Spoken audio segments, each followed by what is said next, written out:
Now let's begin the conversation.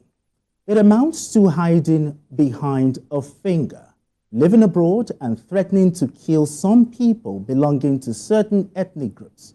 Now, despite claims and of immunity, the police in Canada have arrested a Nigerian woman based in the country, Amaka patient Sunnberged, for threatening to poison Yoruba and Benin people in a viral video. Now, in a press statement issued on their website, the Toronto police revealed that the suspect will be arraigned in court this Monday. Now, the Canadian police also noted that the investigation is being treated as a suspected hate-motivated offense. Now, let me start with you, BKO. Now that Amaka Sunnberged has now been arrested, this is in fact great news from the Toronto police for tracking and arresting her swiftly. Don't you agree? Yes, this is the best thing to do. You don't wait until the person carries out the threat before you take action. In all decent societies, hate speech is not condoned. Hate speech led to the Rwandan pogrom. 1994. In which more than 1 million people died. People were on radio spreading hate about other people, calling for the slaughter of other people. We saw the end product. And today, the Rwandan people have emerged strongly from that adversity. Today in Rwanda, you can't call yourself a Hutu or a Tutsi person.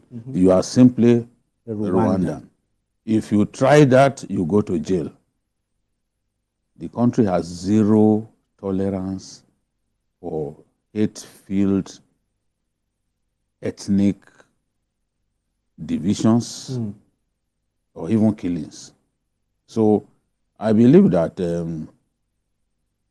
Amaka could have been triggered by maybe similar hate-filled vituperations by other people, but that does not insulate you against the laws of the land. If you are triggered by anyone saying negative things about your race, you cannot respond in kind in the way that she has done. Because I've heard people say, oh, the Yorubas have been saying such things. That they've been saying such things does not mean that you are even you are in a foreign land. True. You are not a citizen by reason of your birth. In the eyes of the Canadian people, you are still a foreigner. But she claimed immunity. She claimed that she cannot be deported. Okay. Yes, that was the point that she made, that because some people claimed that she had been arrested and she would be deported. She then said, no, that I'm in my house.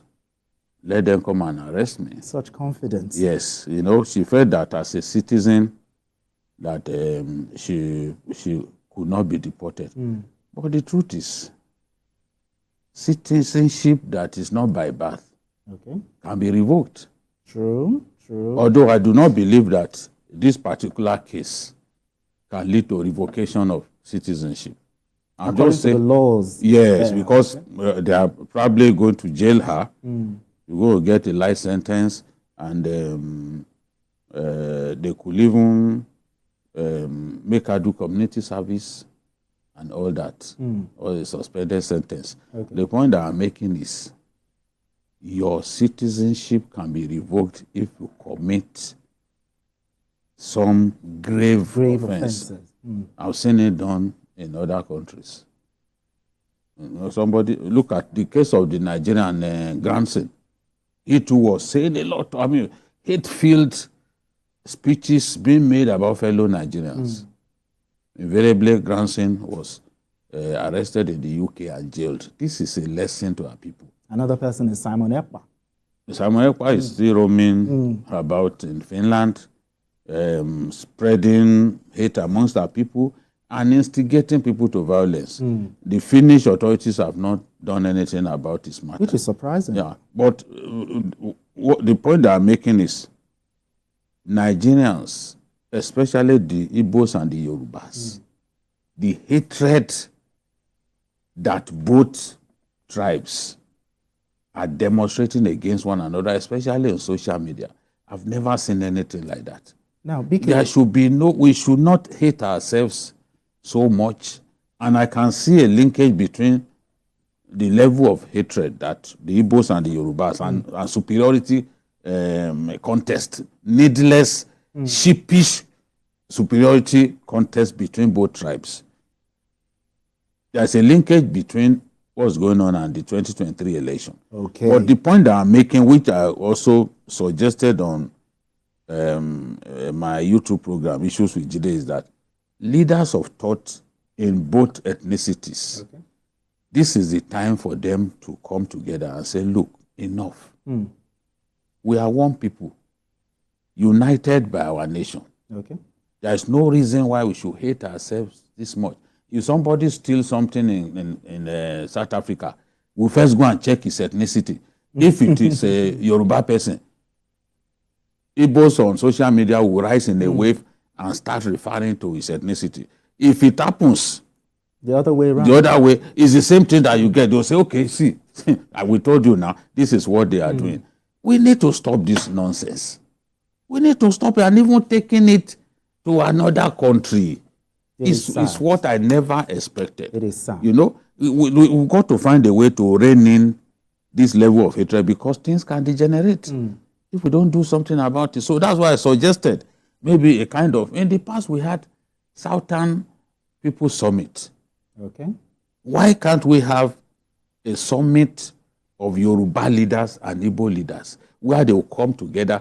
If the young people who are spreading hate on social media, if they see their leaders, their elders come together as one, you know, embracing one another and saying, look, gentlemen, let us forget the past. We are one people. Okay. I'm sure that it will go a long way to ease this pain. Because recently some Yorubas too said the Igbos should be expelled from Lagos. What is all that nonsense? I'm happy the governor came out quickly to say, no, we do not support. And we too came on our program to say, we do not support it. True. If you say you want to banish Igbos from, what do you do with people like Chris Kende? All right, talking about Chris. What do we do with people like him? Intermarriage has happened between us. All right, CKN, is this enough to act as a deterrent for others who might want to try such thing? First and foremost, on behalf of the crew, let me formally welcome you to the program, the program of choice. Thank you, exactly. You have washed your hands so clean that you are joining the elders. Yeah. As Chinua Achebe said in his book, Things Fall Apart. Thank you. So I welcome you. Thank you. That aside, just as BK rightly said, I'm caught in between this debacle as it is. I have an Igbo father, I have a Yoruba mother. And that in itself, at times you ask yourself, where do I belong? Is it the Yoruba race or the... I claim the two. Where it becomes convenient for me, but I'm a Nigerian. Yes. You are a Ghanaian. Yes. You know you claim the land of your mother. Yes, of course, mother. Yes, that's Ghana. Then back to what we are discussing. The statement made by Amaka is one of the most irresponsible statements I've ever heard. Whatever the provocation, they didn't get to that. And that is why I like the statement issued by Mr. Peter Obi immediately. He seems to be the only Igbo leader that come out to condemn that statement in its entirety. So I really like what he said. But just like Biki also said, Amaka said us somewhere across Nigeria. But in the past few months, we've seen that kind of narrative across board, where we've seen ethnic profiling, calling of names, all sorts of threats and rest. And we have always warned that we have to checkmate this. And it's so sad that despite most of the people that have been making this comment, none have been arrested. And I've always said it time and time within Nigeria. And I said it, the problem we have in Nigeria is that not be able to arrest people, prosecute them as a deterrent. Because when you do, it sends signals. See what the Canadians did. the person that was threatening was a Nigerian or is a Nigerian. The people that she was threatening are Nigerians. They are not even Canadians.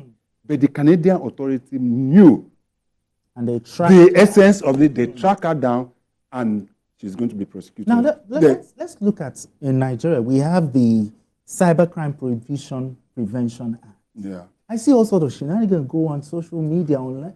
You know, Are Nigerians truly aware of the contents of that act? you know, for them to be doing such you know, yes, most of them don't know.